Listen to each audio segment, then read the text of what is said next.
Bah, c'est sûr qu'on est sur une période positive, on va dire, mais voilà, après, je pense que ce qui fait aussi notre force, c'est qu'on s'emballe pas et qu'on sait aussi que ça peut aussi aller dans un sens comme dans l'autre, c'est-à-dire qu'on peut aussi, voilà, perdre les 2 ou 3 prochains matchs et se retrouver dans une période de doute. Donc, on s'emballe pas, on continue de bosser comme on le fait. Et c'est sûr que c'est toujours plus facile de travailler quand tu es dans une période faste, comme tu le dis. Ouais. Bon, on sait, c'est une équipe qui, comme je disais tout à l'heure, qui tape fort avec ses avants. Et ils ont Gouzen aussi en 10 qui est souvent inspiré, qui fait des différences. Donc voilà, ils ont les 3 quarts qui sont costauds et qui vont vite.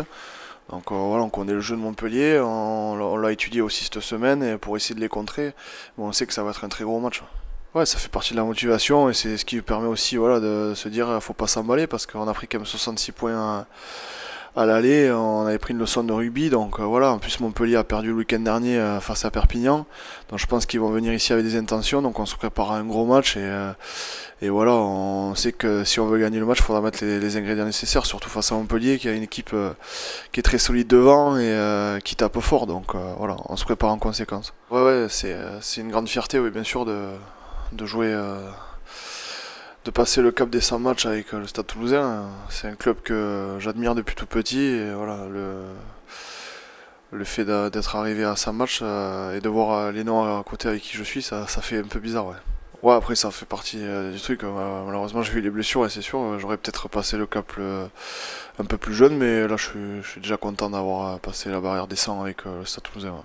Bah, vous savez, quand vous appelez Jérôme Kaynou, je pense que vous n'avez pas besoin trop de parler. Quand vous avez été 2 fois champion du monde et la carrière qu'il a, et surtout ce qu'il montre sur le terrain, enfin, vous le suivez et vous vous taisez, quoi.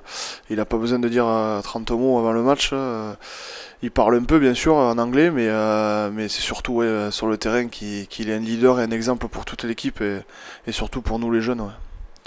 Bah déjà mon premier objectif voilà c'était de jouer avec le stade parce que j'ai eu 2-3 premiers matchs où c'était un peu difficile parce que j'avais de l'appréhension encore par rapport à mon ischio et là sur le match du Racing j'ai retrouvé un peu plus de confiance donc voilà c'est déjà prendre plus de confiance après le reste on verra si les choses doivent se faire elles se feront mais je pense d'abord à jouer ici et prendre un maximum de plaisir. Ben, je la vois très bien parce que c'est 2 joueurs à part, je pense. Même ici, on le voit hein, sur les matchs importants, ils nous font gagner à chaque fois. Donc, je pense que c'est bien de les aligner tous les deux. Ils sont jeunes en plus, donc pour l'avenir, c'est bien aussi. Il faut qu'ils commencent par des matchs comme ça et je pense qu'ils n'ont pas de pression à avoir et je sais très bien qu'ils feront un grand match tous les deux. Non, moi je pense qu'il n'y a pas de pression à avoir et en plus c'est des joueurs qui sont surdoués donc voilà il faut qu'ils jouent comme ils savent le faire et tout se passe naturellement pour eux.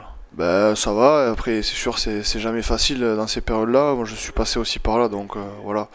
J'essaye aussi des fois de lui parler de ça, mais après Julien je le connais, je sais que c'est un mec qui a beaucoup de mental donc je me fais vraiment pas de soucis pour lui, je sais que ça sera qu'une banalité cette blessure pour qu'il revienne à son meilleur niveau.